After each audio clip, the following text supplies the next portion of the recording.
What's up guys, TechLab here. Now in a recent video we built ourselves a brand new benching rig and it's time to give that system a bit of an upgrade. Don't worry though, it was a planned upgrade because we actually put a temporary CPU in this one of the Ryzen 5 7600X. I wasn't really sure which CPU to go for, but in the end I decided to just go big or go home. So I did, I went big and I picked up the 9800X3D. And today we're going to see if it was actually worth it.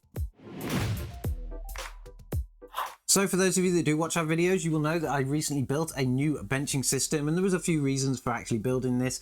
It was time to actually get off AM4 and start moving up into a bit of a newer generation. So we went for an AM5 platform, and when we were starting to test some of the newer, latest and greatest graphics cards, the older 5800X3D was struggling a little bit, particularly in lower resolution. So we decided to do the full upgrade and build a complete new system. While building this system though, I wasn't exactly sure what CPU that I wanted to use. Obviously the 9800X3D that we have eventually picked up is a very expensive CPU, but it turns out that there isn't really much that you can actually go to from a 5800X3D, particularly when it comes to gaming. I was tempted on a 7900X, but the performance was very similar between the two, so we decided to go all out and get the biggest one that we could, and this is technically the fastest gaming CPU in the world. In comparison to the previous generations, the 9800X3D still sits on an AM5 socket, although the 5800X3D was on the AM4. It is using the Zen 5 architecture, which is 2 architectures newer than the original 5800X3D. It still has 8 cores and 16 threads, but it does have a base clock speed of around 4.7 gigahertz with a boost clock speed of 5.2 gigahertz. It uses around 120 watts, and unlike the 5800X3D, it does come with Radeon graphics built in, so we can always get the system up and running even if we haven't got a graphics card inside. Its release price is around $479, which is roughly what this would cost you in UK pounds. I spent £480 on this CPU. Is it actually worth that kind of money though? Well, for 90% of you out there, absolutely not. And let me show you the reason why. We recently actually tested the graphics card in this system, which is the AMD Radeon RX 6800 XT. We tested it on the old benching system, so the one with the 5800X3D in it.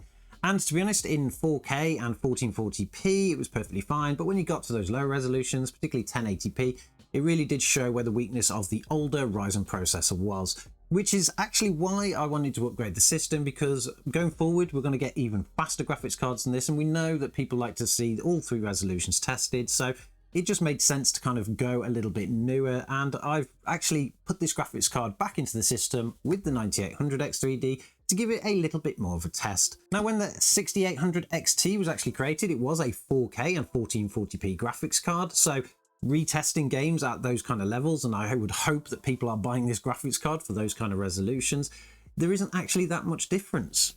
When we look at the 4K results, most games actually had a 0% increase in performance. Dead Island 2 had a slight increase, but nothing that was actually significant.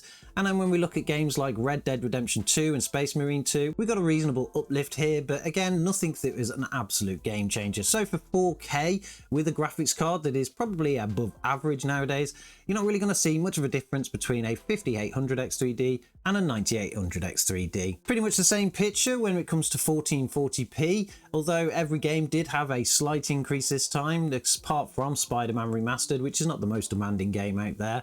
The game that had the biggest increase was, of course, Cyberpunk 2077, which had around a 47% increase in performance. That could make all the difference, I suppose, but to be honest, is it actually worth the £480 price tag just to be able to do that? Probably not, because you're still getting over 60 FPS even with the 5800X3D. Where it does make a difference though is in 1080p, where we saw a pretty decent uplift on every single game that we tested.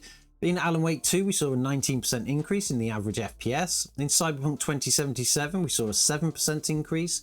In Dead Island 2, there was a 22% increase, which is actually okay for that game, because that game does suffer a little bit from stuttering now and again, but it got a pretty decent average of 220 frames per second, particularly in a high setting with the 9800X3D. Of course, you wouldn't want to play in that kind of resolution because of that kind of performance, but it just goes to show that the increase is there. In Doom Eternal, it got around a 13% increase, but that did take it over 400 frames per second on average. And then in Horizon Forbidden West, we saw an 18% increase. Red Dead Redemption 2 is a very CPU demanding game, but we saw the lowest increase here of around 2%, and that's probably because the game is completely maxed out anyway. And then in Space Marine 2, we saw around a 21% increase. That was actually pretty decent because that game is very demanding and it kind of smoothened things out quite a bit. Spider-Man Remastered saw a 6% increase, which was actually pretty fair. But to be honest, in 1080p, we're talking about the difference in like 100 frames per second to 200 frames per second. So people shouldn't really be kind of looking at this resolution if you have a graphics card like this, because you don't really need that kind of FPS performance for these types of games. Where it really does make a difference though is in the 1% lows. In Alan Wake 2, we saw a 43% increase going from the 5800X3D to the 9800X3D.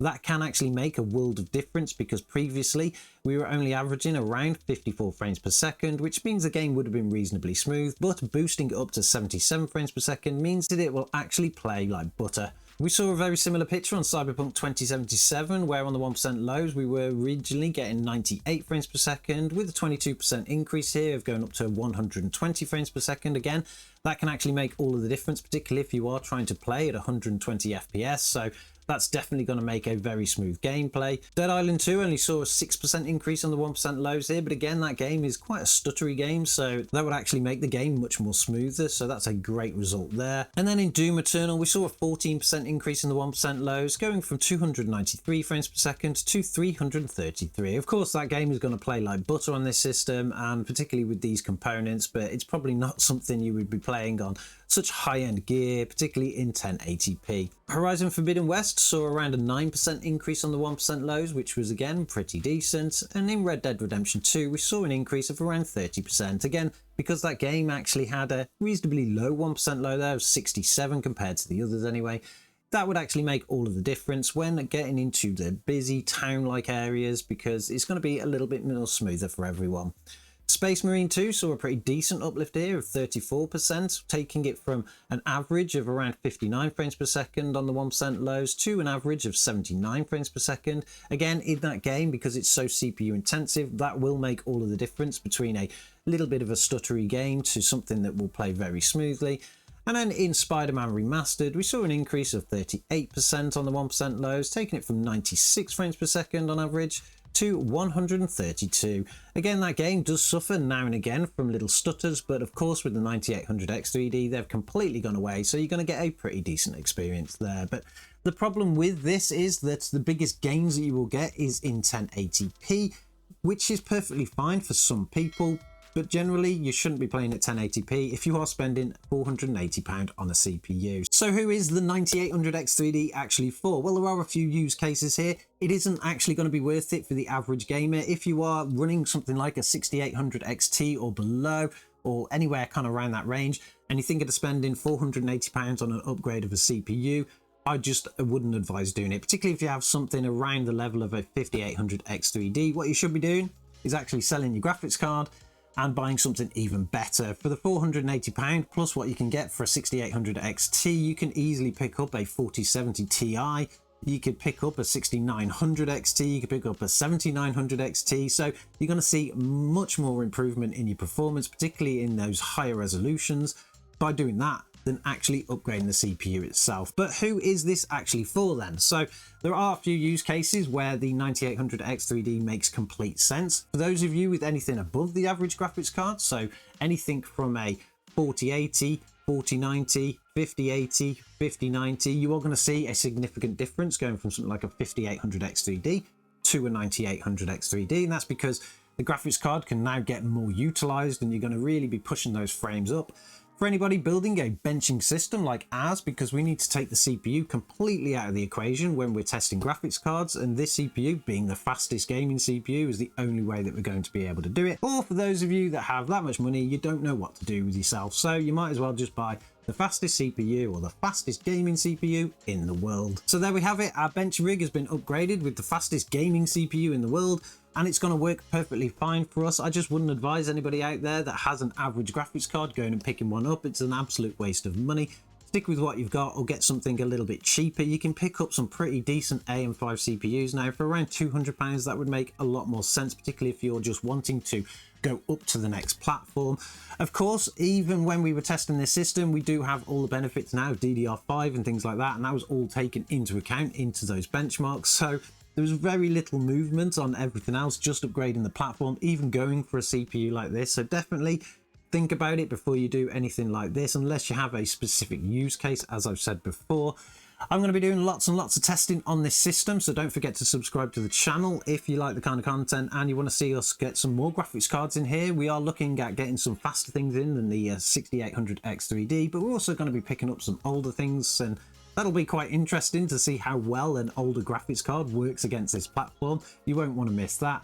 And I'm sure, as always, I'll catch you guys in the next one.